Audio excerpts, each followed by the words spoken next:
Vi har om adverbiernes placering, og vi starter med at fortælle om småadverbier. Og der er nogle eksempler på småadverbier her. Often, always, never og actually. Og i vores første eksempel, der siger at det skal placeres mellem subjektet og verbet. Ja.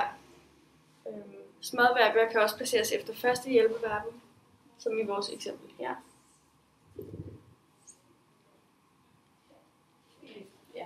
Okay, man må ikke skille am, is og was, were fra subjektet. Så her har vi en forkert konstruktion. Man kan ikke sige, she said that she often was ill. Often skal flyttes hen efter was.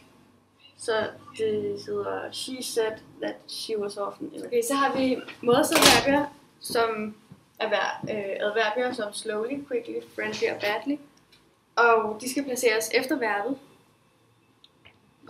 Så her skal det stå efter walked.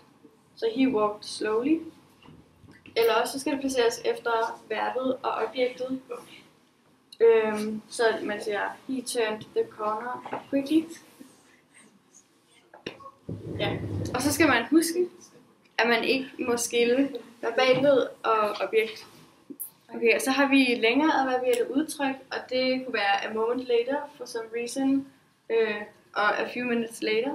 Og det kan placeres først i sætningen, som heroppe, eller til sidst i sætningen, som hernede. Og så skal man huske, at man aldrig må placere et længere adverbielt udtryk mellem et pronomensubjekt og verbalhed.